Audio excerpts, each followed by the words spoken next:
कुछ कर गुजरने के लिए मौसम नहीं मन चाहिए। साधन तो सभी जुट जाएंगे, बस संकल्पों का धन चाहिए। भरोसा खुदा पर है तो जो लिखा है तकदीर में वही पाओगे। भरोसा अगर खुद पर है तो खुदा वही लिखेगा जो तुम चाहोगे। हमेशा याद रखें, अच्छाइयाँ पलट पलट कर आती हैं। दोस्तों, आज मैं आपको एक ऐसी सच्ची कहानी बताने जा रहा हूं जो आपके सोचने का नजरिया बदल देगा। यह है ब्रिटेन के स्कॉटलैंड में फ्लेमिंग नाम का एक गरीब किसान था। एक दिन वो अपने खेत पर काम कर रहा था। अचानक पास में से किसी के चीखने की आवाज सुनाई पड़ी। किसान ने अपना साजो सामान और औजार फेंका और तेजी से आवाज की तरफ लपका। आवाज की दिशा पर जाने पर उसने देखा कि एक बच्चा दलदल में डूब रहा था। वह बालक कमर तक कीचड़ में फंसा हुआ बाहर निकलने के लिए संघर्ष कर रहा था। वह डर के मारे बुरी तरह कांप रहा था और चिल्ला रहा था। किसान ने आनन फानन में लंबी टहनी ढूंढी। अपनी जान पर खेलकर उसने टहनी के सहारे बच्चे को बाहर निकाला। अगले दिन उस किसान की झोपड़ी के सामने एक शानदार गाड़ी आकर खड़ी हुई।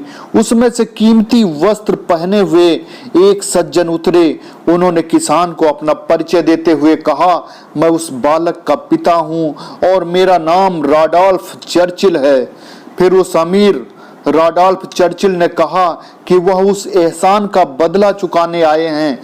फ्लेमिंग नामक उस किसान ने उन सज्जन के ऑफर को ठुकरा दिया। उसने कहा, मैंने जो किया उसके बदले में कोई पैसा नहीं लूंगा। किसी को बचाना मेरा कर्तव्य है। मानवता है, इंसानियत है और उस मानवता इंसानियत का कोई मोल नहीं होता। इसी बीच फ्लेमिंग का बेटा झोपड़ी के दरवाजे पर आया। उस अमीर व्यक्ति की नजर अचानक उस पर गई तो उसके मन में एक विचार सूझा। उसने पूछा, क्या ये आपका बेटा है?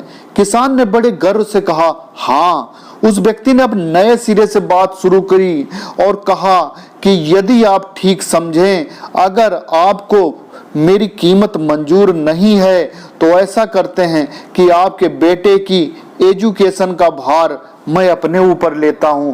मैं उसे उसी स्तर की एजुकेशन दिलवाने की व्यवस्था करूंगा जो अपने बेटे को दिलवा रहा हूं। फिर आपका बेटा आगे चलकर ऐसा इंसान बनेगा जिस पर आपको और हमें दोनों को गर्व महसूस होगा।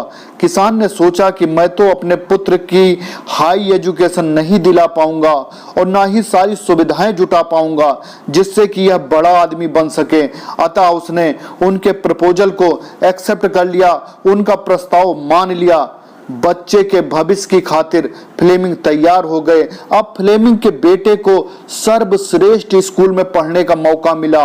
आगे बढ़ते हुए उसने लंदन के प्रतिष्ठित सेंट मैरीज मेडिकल स्कूल में स्नातक डिग्री हासिल की।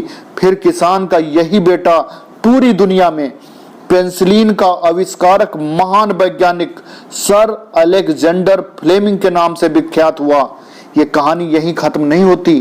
कुछ वर्षों बाद, काफी समय बाद, उस अमीर के बेटे को निमोनिया हो गया और उसकी जान पेंसिलिन के इंजेक्शन से ही बची।